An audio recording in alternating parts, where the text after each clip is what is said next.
hasta acá van porque cada uno podemos sumarle uno. Y eso es un hecho fundamental. El poder sumarle uno a cada número parece obvio, pero si ustedes le suman uno, ustedes me pueden dar me pueden decir, bueno, esos conjuntos se terminan, algún fin. Yo les digo, no, no se terminan porque si le sumo uno, tengo un número más grande que ese. Ah, no, pero ahí se terminaron. No, sumo uno, continúo. Y así sucesivamente el argumento filosófico podría ir para toda la vida, porque es sumar uno, sumar uno, sumar uno, sumar uno. Eso es lo que se conoce como el principio de inducción matemática, y bueno, no vamos a entrar en eso, pero para los que se interesen en la carrera, sí van a entrar en eso.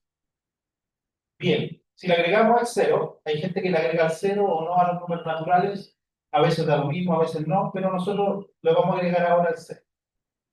Vamos a adicionar a los números naturales el cero. ¿Ok? Y con eso partimos la construcción de los números enteros. ¿Ok? Si ustedes alguna vez lo vieron, voy a escribirlo rapidito acá. De acá, los números naturales se denotan por esa N. Lo voy a escribir de nuevo. O la puedo anotar. Esos son los números naturales. ¿Lo alcanzaron a ver? ¿No? Números naturales. Ahora, los números naturales, unión el cero. Por las uniones que estaba viendo el colega acá, le unimos al cero. No hacemos nada más. Unión. Y los números negativos, cuando se los adicionamos, generamos los conjuntos enteros. Estos se llaman números enteros. Entonces, los números enteros tienen a los números positivos hacia su derecha, a su izquierda, los números negativos tienen algo que pueden considerar el cero, que es el centro. ¿Okay? Entonces, siempre se mide así. Ustedes están mirando hacia el frente y a la derecha están los positivos y a la izquierda están los. Las pendientes suben o las pendientes bajan mirando de frente al pizarrón. Una pendiente negativa viene a ser así, una pendiente positiva es así. Siempre mirando de frente.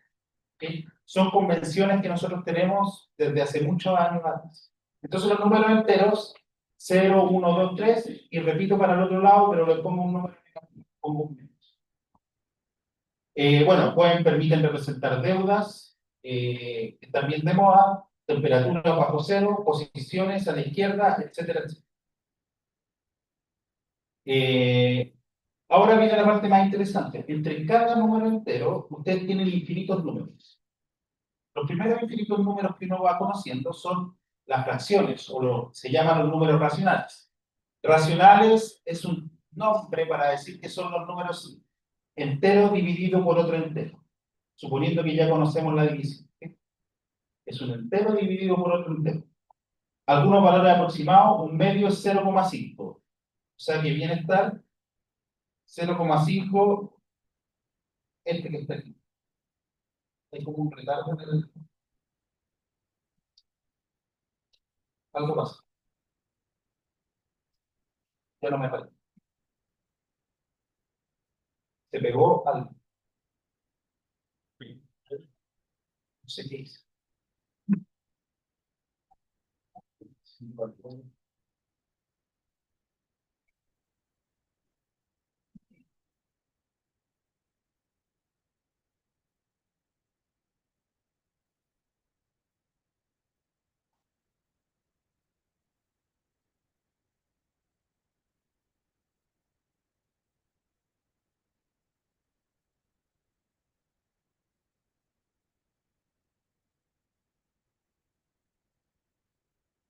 ¿Sí que todo bien? Ya. Estábamos acá. Entonces 0,5 es un medio. 1,5 es 3 medios. Es 1 más un medio. ¿Okay? 2,5 es un numerito que está por acá. Y 0 y 2 tercios, que viene a ser un numerito que está, digamos, por aquí, 2 tercios, es un número que se conoce como un número periódico. es 0,6 periodos. O sea, 0,6 periódicos, si ustedes repiten 0,66666, les da exactamente 2 tercios. Existen un montón de ese tipo de números. Todo eso son fracciones. ¿Bien? Pero pasa que no todos los números son fracciones. Entonces ya tenemos los naturales, vamos creciendo. Están los enteros. Ahora tenemos las fracciones. Pero hay otros más raritos que se llaman los números irracionales. Esos números, los griegos hace 500 años antes de Cristo ya se conocían. ¿Ok? Son números, los griegos ya los conocían, ya sabían que esto existía, pero medio que lo guardaban en secreto por, no sé, temas religiosos, de sus dioses, etcétera, etcétera. Bien, los racionales no llenan toda la recta numérica. Existen infinitos números como raíz de 2 o pi que no se pueden escribir como fracción. O sea, si ustedes quieren escribirlo como un número racional dividido por otro número, perdón, número entero dividido por otro número entero, es imposible. Y con eso obtienen los números reales. Por ejemplo, aquí están posicionando el raíz de un medio, el raíz de 2, el pi, menos raíz de 3, menos raíz de 10, que se van posicionando por ahí. Y esos números, si ustedes los miran, van a ir placando la recta. Está lleno, absolutamente lleno de infinitos números por donde ustedes miren. Raíz de 2, se conocen algunos dígitos de raíz de 2, como esos que están ahí. Son un montón, eso lo hace la computadora. Va calculando también aproximaciones que uno dice, bueno, esta es la aproximación de raíz de 2. A pesar de que tiene infinitos números, todo es una aproximación. Y los que conocemos como seres humanos son finitos hasta este minuto.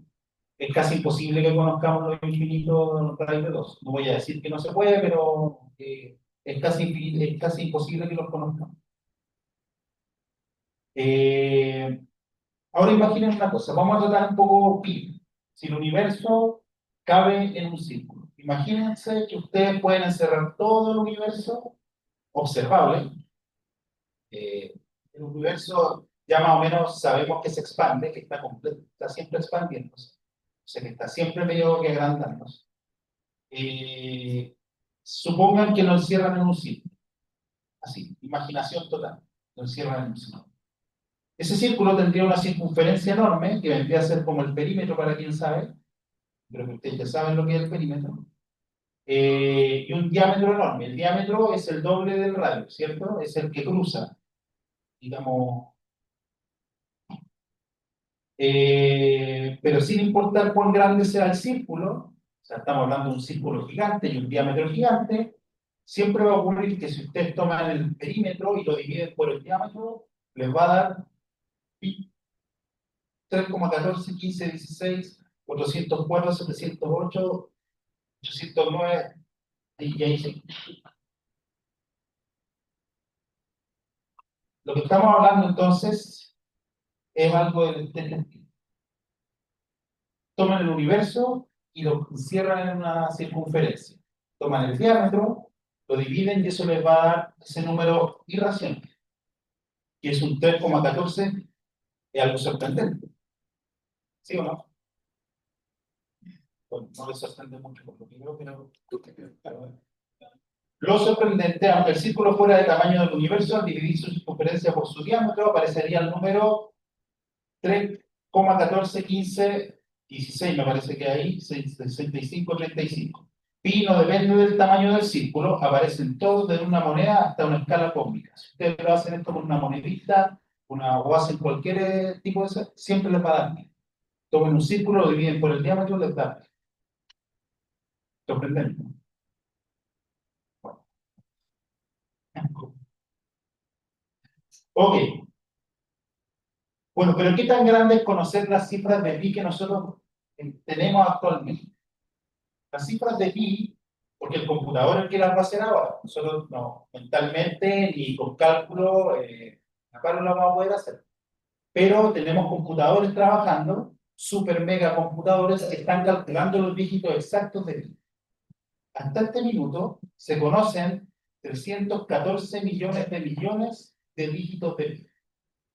O sea que 314 millones de millones más uno todavía no se conoce. Así es. Eso es más conocido como 314 billones, algo por el estilo. ¿Sí? Si uno quisiera ponerlo así en más o menos en la vida cotidiana, es como si una persona leyera un dígito por segundo sin detenerse nunca. Supongan que ponen los dígitos de pi y por cada segundo leen un dígito. 3,1416 y eso demora un segundo cada uno de la lectura de los dígitos. Leer todos los dígitos conocidos de pi tomaría cerca de 10 millones de años para una persona. Sorprendente, ¿no? A algunos les sorprende. No todos, pero a mí me sorprende. Bueno, pareciera que terminamos los dígitos de pi, pero no terminan. Esos dígitos son los que hemos logrado calcular como seres humanos. Así, si nos subimos al carro de lo que estamos calculando todos como humanos, hemos logrado solamente esa cantidad de dígitos. Nos faltan infinitos. No lo vamos a lograr, pero bueno, de aquí a 10 años más, seguro vamos a tener el doble y después vamos a tener otro doble y así. ¿Para qué sirve? Bueno, ya vimos ya. Radio circunferencia del universo lo dividimos por el diámetro y tenemos 3,14 algo. Bien, aquí hay una página que no inventé yo, se llama MathIsFun, donde ustedes pueden, si le hacen clic o sacan, no lo voy a eliminar todavía, voy a esperar que si quieren sacar el QR, si les interesa, ¿no? Yo voy a meter ahí. Los que están en sus casas también lo pueden hacer. Está el QR disponible. No sé si lo puedo agrandar.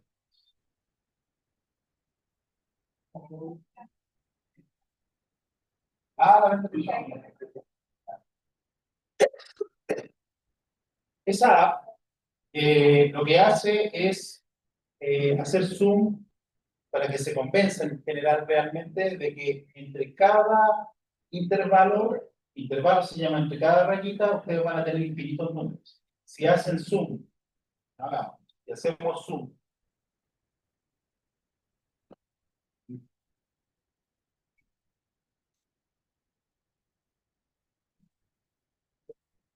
si ustedes hacen zoom, mantienen presionado, vamos a cerquita del final. Con la flechita ustedes pueden moverse a la izquierda o derecha, y si dejan presionado el dedo, van a poder hacer zoom. 3,14 por acá, 3,14 se me está arrancando. Ahí está, 3,14 algo. Si hacemos zoom ahí, hacemos otro. Ya no importa, voy a hacer zoom. Si ustedes se fijan, se van metiendo como en un agujero. Yo le llamo agujero, pero pareciera que fueran como agujeros, porque todo esto está plagado de números. Está plagado de números y dígitos infinitos. En cada pedacito que ustedes tomen, van a encontrar infinitos números. Se paran donde se paran, ustedes miran, van a tener infinitos números. Alrededor del 9,5 tienen infinitos números. Bien, eso solamente para el convencimiento de que realmente esto está pasando, de que realmente uno tiene. Volvamos a la charla. Ok. Sumas en la recta numérica. Yo sé que ustedes saben sumar, pero simplemente para quien no lo tiene claro. ¿Okay? Si ustedes quieren sumar menos 3 más 2, lo que tienen que hacer es posicionarse en el menos 3, y si van a sumar menos 3 más 2, lo que van a hacer es moverse hacia la derecha más 2. Si se mueven 2 unidades, ¿hacia dónde van a llegar? Al menos 1. Menos 3 más 2 se mueven hacia la derecha, llegan hacia el menos 3, ¿cierto? El asunto es posicionarse. Para muchos de ustedes esto puede parecer obvio, pero no para todos, por eso quiero establecerlo bien. Si ustedes se posicionan en el menos 4 y le suman 7, lo que están haciendo es Pararse en el -4 te mueve 7 unidades a la derecha, unidades, o sea, -4 se mueven 7. 1, 2, 3, 4, 5, 6, 7. ¿Y hacia dónde llegaron? Llegaron al menos. ¿Okay? Eso significa sumar y restar. La multiplicación es un poco más elaborada en ese sentido, pero estos son ejercicios tipo, yo sé que pueden ser muy básicos, pero les repito, es solamente para posicionarnos la cabeza.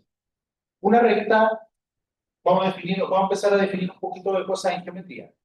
Hay cosas que ustedes tienen que aprenderse de memoria sí o sí, porque si no se las saben de memoria, no pueden jugar. Uno, cuando se conoce la regla del juego, puede jugar. Si no conoce las reglas del juego, no juega o juega mal. Una recta es una línea, por definición, que se extiende sin fin en ambas direcciones. Una semirrecta tiene un origen, pero se extiende indefinidamente en una sola dirección. A eso la gente le conoce como una semirrecta. Un segmento tiene principio y fin. A eso lo conocemos como un segmento. O sea, esas son diferenciantes. Recta y segmento. O sea, es una parte de recta entre dos puntos. En términos geométricos, ahora ya empezamos a entrar en la geometría. Una arista es el lado de una figura geométrica, como un polígono o un sólido. En general, cuando uno tiene triángulos, uno le llama lado a esos, los triángulos o los cuadrados. ¿Okay? Diferencia entre conceptos geométricos. Arista o lado. Segmento que une los vértices en una figura plana dos dimensional. Dos dimensional es todo lo que ustedes ven planito. Eso significa dos dimensional. Tres dimensional significa mirar en las esquinas. Tres dimensional, largo, ancho y alto. Eso es tres dimensiones. Si ustedes miran las esquinas, siempre tienen largo, ancho y alto. Bueno, donde miren, pero las esquinas es lo más clásico donde se ve. Y no, ustedes ven claramente que tienen un origen, largo, ancho y alto. Está medio curvo ese origen, pero imagínense que es lo. ¿Okay? Entonces, también el borde donde se unen caras de un sólido de tres dimensiones como un cubo o una pirámide. Una cara, por definición, eso sí, ahora estamos hablando de superficies planas. ¿Okay? Una superficie plana que forma parte de un sólido tridimensional, como un cubo. Los cubos tienen caras. En general, uno no habla de caras cuando uno tiene un triángulo, no habla de lados. ¿Bien? ¿Tienen preguntas? Estamos solo definiendo. Para poder entrar a hacer ejercicios, estamos solamente dando definiciones básicas. Estamos paseando de primero a cuarto medio. Estamos dando un paseo. Entonces, término arista de una dimensión, borde entre caras de un cubo. Cara de dos dimensiones, superficie cuadrada del cubo. Superficie quiere decir que no es una línea, que es un pedacito de plano. Es como si tomaran una hojita de papel. No lo voy a romper por eso. Entonces, esto es una superficie. Ahora, si ustedes miran, igual tiene un largo, ancho y alto, pero piensen que no lo tiene. El profesor es súper delgado. Piensen que no lo tiene. Entonces, una figura plana también tiene vértices, que son los puntos donde se unen esos lados. Eso se llaman vértices. Les repito, todo esto debiera ser de memoria, porque si ustedes les preguntan por un vértice y no saben lo que es un vértice, difícilmente van a poder hacer algo. Saberse las definiciones de memoria. Y de memoria significa realmente de memoria, repetirlas como loritos, y repetirse, repetirse, repetirse, repetirse. No hay ningún problema con eso, mientras otra persona no lo escuche, no importa. Las figuras sólidas tienen vértices y tienen aristas y tienen caras. Ahí está un cubo y aquí está un triángulo. En términos de definiciones de palabras, en figuras planas usamos lados, en sólidos usamos aristas y caras. O sea, en sólidos en general en la literatura no se conocen como aristas y caras los lados. Hay que tener cuidado con ese tipo de definición. Bueno, en inglés es más fácil, se le llama edge a todo, a las aristas y a los lados. ¿Okay? Lado y arista en inglés son sinónimos. pero en español hay una sutileza ahí que vea visible. En fin, ¿qué es lo que es un ángulo? Un ángulo es la abertura entre dos semirectas, ya sabemos lo que son las semirectas, ¿cierto? Tienen un origen, que parten desde el mismo punto llamado vértice. Vértice A, en este caso. Y el ángulo va a ser alfa. Bien, aquí tenemos otra figura con la que podemos experimentar acerca de los ángulos. ¿Quieren hacerle QR a la figura? Lo invito a hacerle QR.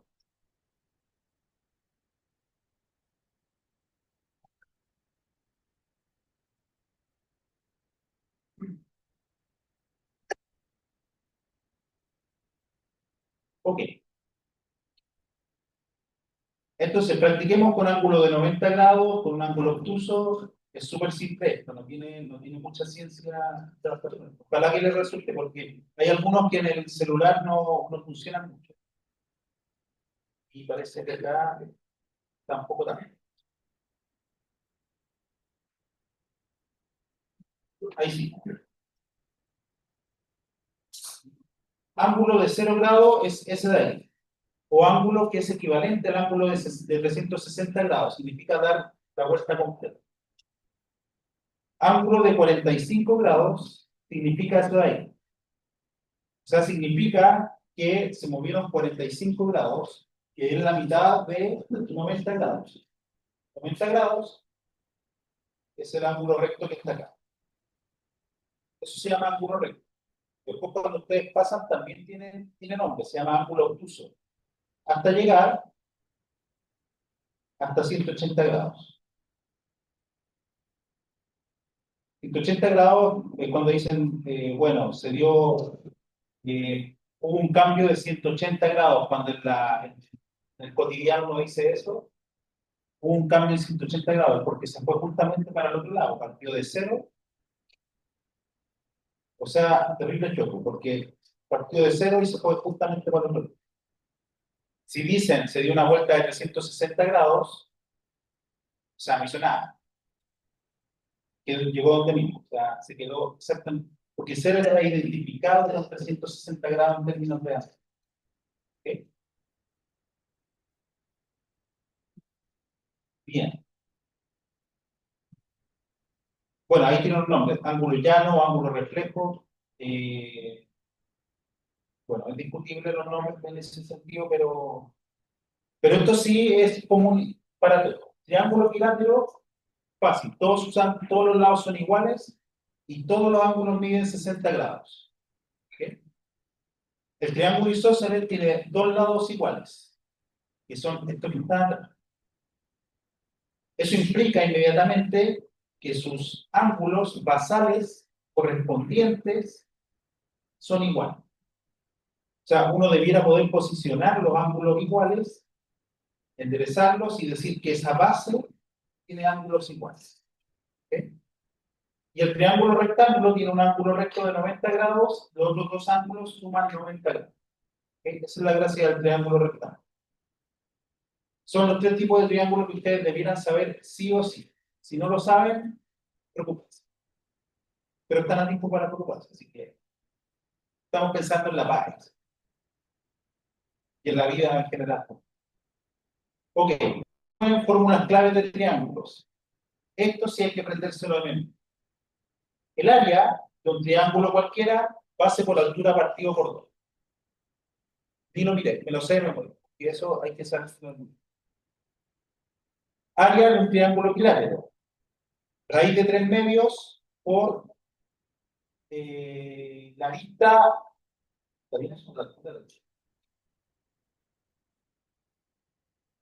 La lista al cuadrado. ¿Okay? Y la altura es no la altura al cuadrado, es la lista. Base por altura A, la lista al cuadrado. La altura está dada por raíz de 3 medios del lado. ¿Sí? ¿Cómo? Ah, sí, sí, aquí está. Triángulo, estamos en el triángulo equilátero. No se ve el dibujito. Ah, ahí está. Es. Ahí está la altura. Acabo de dibujar. Ahí está. Que hay un retardo entre lo que hago y lo que... Pero bueno, en el triángulo isósceles, la idea clave es que la altura de la base divide la base en dos partes iguales. Esa es la gracia del isósceles. El isósceles es el que tiene los dos lados iguales. ¿Ok? Entonces la altura divide la base en dos lados iguales. No siempre pasa. El triángulo rectángulo, el área puede ser vista como el cateto por el cateto dividido por dos. ¿Ok? Los catetos son perpendiculares. Voy a devolverme un poco. Perpendicular es sinónimo de, a veces se llama octogonal, que no es otra cosa que formar un ángulo de 90 grados, un ángulo recto, así. Eso es lo que uno le llama perpendicular. ¿Okay? Francia es perpendicular ¿la calle? A Pedro. ¿Okay? Está bien, está bien. Sé que los pillé de sorpresa. Se fueron por país, no sé. Está buscando chistes. Sí, está. Conceptos importantes en un triángulo rectángulo, ya lo vamos a ver un poquito más adelante. Cateto al cuadrado más cateto al cuadrado es igual a la hipotenusa al cuadrado. Eso es Pitágoras, ¿cierto? Teorema de Pitágoras. Ya vamos a entrar un poquito más. Algo súper conocido, pero también hay que saber que la suma de los ángulos interiores de todo triángulo, no importa cómo sea el triángulo, puede ser muy deforme, pero el triángulo, la suma de sus ángulos interiores es 180 grados. Bien, definición, entremos un poquito en trigonometría porque probablemente también lo necesitan para poder entender algunas cosas de la parte. Cosas básicas de geometría, lo más básico, partimos de cero. Esto para mí es partir de cero. El coseno de un ángulo agudo, θ, en un triángulo rectángulo, ojo que estoy hablando de triángulo rectángulo. Entonces, lo primero es, no es cualquier triángulo, primero es un triángulo rectángulo. El coseno de θ se define como el cateto adyacente, voy a escribir acá, el cateto adyacente, si ustedes se paran en el ángulo, ¿quién es el cateto adyacente? El que no es el opuesto, porque el opuesto es el que está enfrente, ¿no? Entonces, el otro que le queda, la opción, es el adyacente que está por debajo, porque la otra es la hipotenusa, la que une acá, ¿cierto?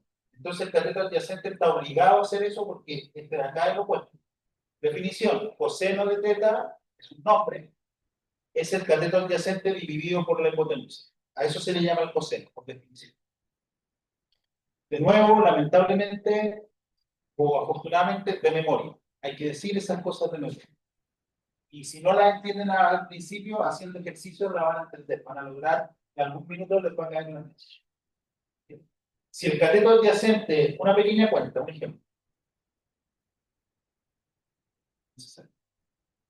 Si el cateto adyacente mide 3 y la hipotenusa mide 5, entonces el coseno de θ va a ser 3 dividido por 5. Si ustedes dividen, si hacen 3 dividido por 5 y lo hacen con decimales, les da exactamente 0,6. 0,6 exacto, no periódico. 0,6 exacto. El seno. El seno se define como el numerito, de nuevo en un triángulo rectángulo. Rectángulo, acá está rectángulo en P, miro de nuevo el ángulo y digo cateto opuesto dividido por la hipotenusa. ¿Quién es el cateto opuesto? El que está enfrente. Al ángulo, cateto opuesto al ángulo. Tal vez hay que ponerle el apellido. Cateto opuesto al ángulo, cateto adyacente al ángulo. Y la hipotenusa esta que está acá. ¿Quién es la hipotenusa? Los que no son catetos. ¿Quiénes son catetos? Bueno, el opuesto y el adyacente. Ok. Si el cateto, ejercicio fácil, si el cateto mide 5 y la hipotenusa midiera 13, yo sé cómo medir el seno. Fíjense que estamos logrando una medida de senos sin siquiera conocer el ángulo. No necesito conocer el ángulo para saber que el seno de este ángulo vale 5 dividido por 13, y si ustedes de nuevo hacen como le enseñaron en el colegio, 5 dividido por 13 les va a dar 0,3846. Se puede hacer sin calculadora, es fácil. Sí. Ok, de nuevo, les voy a pasar otro QR. De aquí vamos a ir avanzando un poquito. Ya vamos avanzando de a poco y ahora vamos llegando a trigonometría. Háganle el QR a esto porque lo necesito que lo tengan por ahí.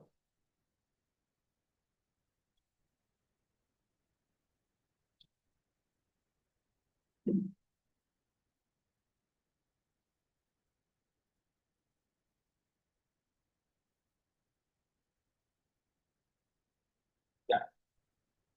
Y-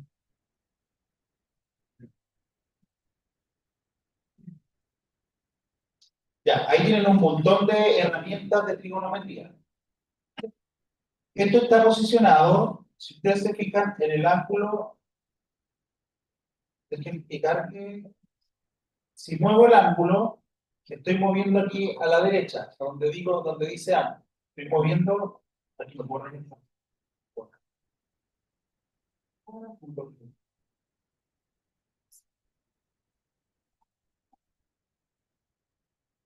Cuando mueven el ángulo, déjenme dejar aquí pueden desmarcar un montón de cosas. Vamos a desmarcar esto,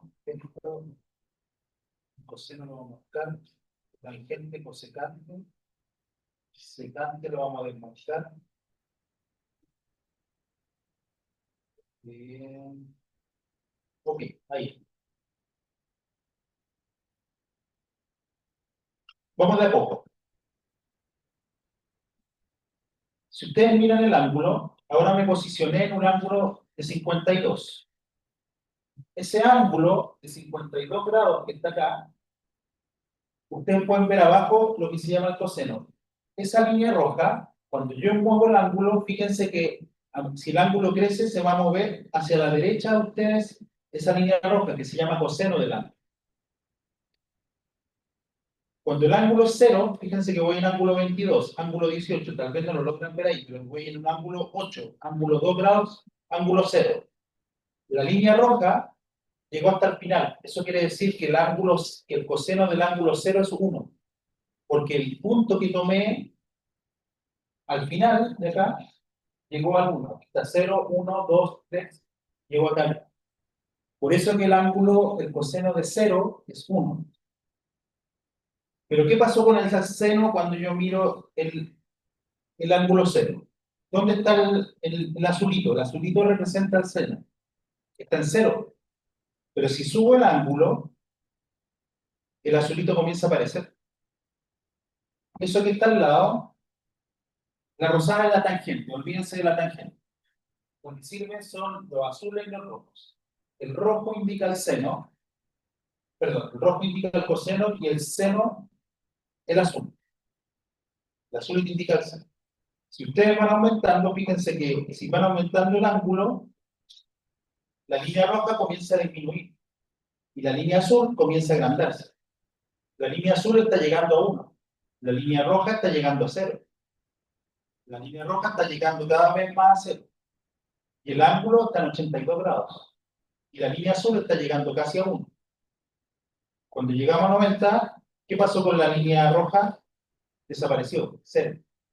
Y la línea azul, ustedes no la ven mucho acá, pero llegó a su máximo, en 1. Eso quiere decir que en 90 grados, que el seno de 90 es justamente 1, mientras que el coseno de 90 es 0. O sea, están desfasados. Mientras el coseno está en 0, el seno va en 90, en 1.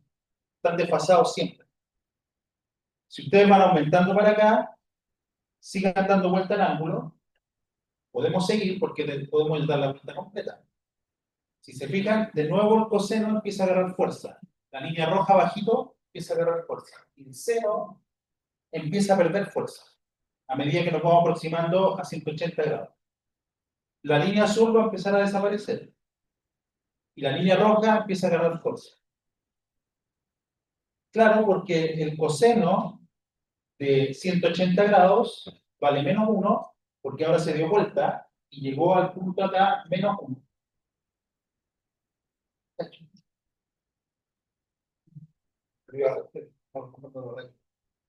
Eh, el coseno, que es la línea roja, en 180 llegó a su máximo, pero ahora menos 1.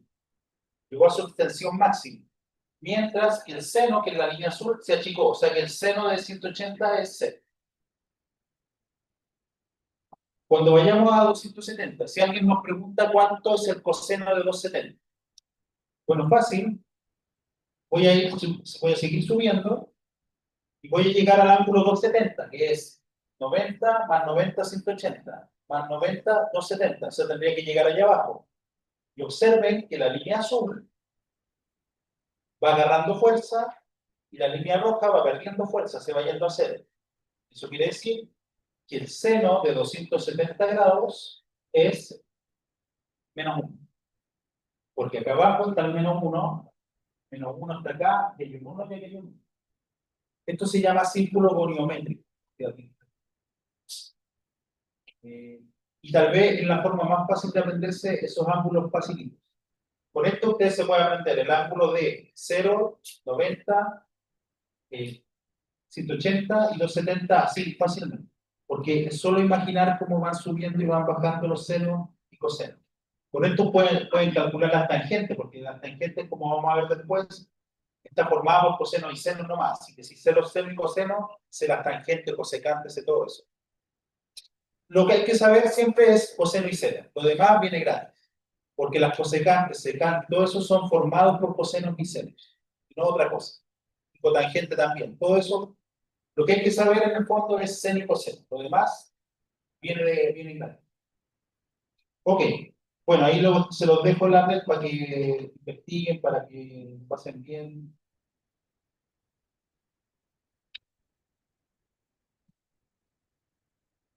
Después está reaccionando de sus años, tiene sus años. ¿Qué es la tangente en un triángulo rectángulo? Tangente, aquí no aparece la hipotenusa, porque la tangente es el seno dividido por el coseno. Si ustedes hacen seno dividido por coseno, les queda el seno, ahora voy a hacer así, eh, seno de teta dividido por coseno de teta. Observen que este es el cateto opuesto partido por la hipotenusa, dividido por el cateto adyacente partido por la hipotenusa. Pero cada vez que tengo la división de dos fracciones, lo que hago es mantener la de la derecha igual y la convierto en multiplicación y la doy vuelta. ¿Sí? Así que, ¿qué pasa? Que las hipotenusas se cancelan. Por lo tanto, me queda cateto opuesto partido por el cateto adyacente. Exactamente lo que dice aquí. ¿Sí? Bien, perfecto. Si el cateto opuesto mide 4 y el adyacente mide 3, ejercicio fácil, de los que no van a salir en la prueba probablemente. Aunque pueden salir, porque si no saben lo que es la tangente, no lo hacen, pero es súper fácil el ejercicio. Es solo saber la tangente. Eso quiere decir que si no lo hacen, es un ejercicio que están perdiendo. Porque la mayoría no lo va a contestar, porque a pesar de que el ejercicio es fácil, la mayoría no lo contesta porque le tiene miedo a la tangente, porque no la conoce. Pero la tangente es fácil. Cateto opuesto partido por cateto adyacente. Si me dan el cateto opuesto mide 4, y me dan el cateto adyacente y mide 3, bueno, entonces la tangente del ángulo, sin siquiera saber el ángulo, es 4 tercios. Y 4 tercios es 1,33. Eso tengo que calcular. 4 dividido por 3. 4, el 3, ¿cuántas veces cabe en el 4? Cabe una coma, ¿sí? División. Único. Ok. Finalicemos con un ejercicio que sí, yo sé que ha salido en la prueba alguna vez y que dice relación con todo lo que estamos hablando. Un árbol proyecta una sombra de 6 metros. Aquí hay que tener harta imaginación. A veces los ejercicios hay que meterse y tener un poquito de imaginación, pero ya una vez que lo formula matemáticamente, son sencillos. Siempre tratar de hacer dibujos. ¿Okay? Bueno, si no tienen noción de lo que está pasando, hagan dibujos. Hagan dibujo y hagan dibujo. El árbol proyecta una sombra de 6 metros cuando el ángulo de elevación del Sol es de 40 grados. O sea que el Sol está por acá. ¿Ok? ¿Cuál es la altura? Eh, bueno, no sé por qué hay una persona acá. No tiene nada que ver la persona. El problema no dice nada. Tal vez en el principio decía, pero este gallo lo vamos a borrar. Nada que ver. Bueno, eh, entonces, ¿cuál es la altura? Lo que le están preguntando es h. ¿Cómo calcularían h? Bueno, la tangente de 40 grados, como el ángulo está acá, como el ángulo está acá, la tangente de 40 grados es cateto adyacente partido por, perdón, cateto opuesto partido por cateto adyacente. Porque este dato es conocido, el 6 es conocido. Tengo que aprovechar el dato conocido. Y entonces la tangente de 40 grados es h dividido por 6, y entonces el h, que es la altura, lo que están pidiendo, viene a ser 6 por tangente de 40 grados. La tangente de 40 grados no es fácil de calcular, así que no es ejercicio de prueba. No es ejercicio de pares porque hay infinitos. La mayoría de los ángulos uno no los puede calcular. Lo que sí pueden calcular ahora es la tangente de 0, la tangente de pi, que es 90 grados, perdón, 180, tangente de pi medio, que es 90 grados. Todo eso lo pueden calcular, porque con el círculo goniométrico.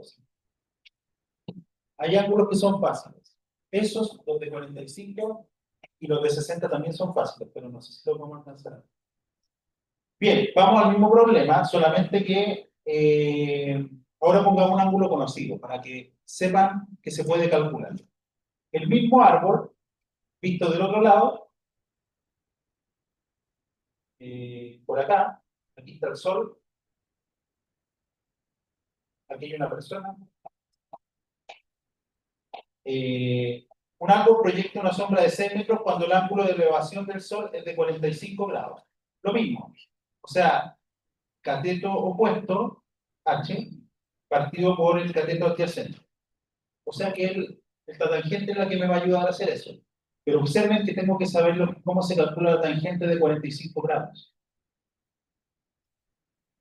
Entonces, la tangente de 45 grados es h dividido por 6. Pero la tangente de 45 grados es igual a 1. ¿Por qué? Interesante que la tangente de 45 grados sea igual a 1, porque si ustedes... Ya, aquí resolvemos el ejercicio. Entonces, la altura tiene que ser 6 metros. Esa es la respuesta total. Si volvemos al círculo goniométrico, nuestra pregunta es, ¿cuánto vale la tangente de 45 grados? Sin hacer ninguna cuenta, ningún cálculo, vamos a ver que la tangente de 45 grados es exactamente igual a 1. ¿Por qué? Porque sabemos que la tangente es el seno partido por el coseno. Sabemos que la tangente es cateto opuesto partido por cateto adyacente, pero también sabemos que la tangente es el seno dividido por el coseno del ángulo. Si el ángulo es 45 grados, voy a tratar de borrar acá. A ver, vamos a borrar todo esto.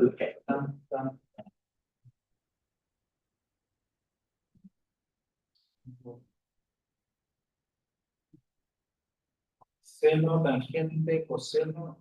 Como acá. Si vamos al ángulo de 45 grados, voy a tratar de llegar a 45 grados.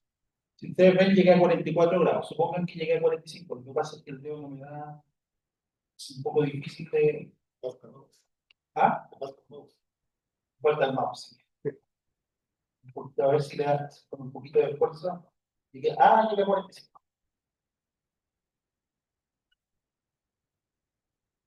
Observen que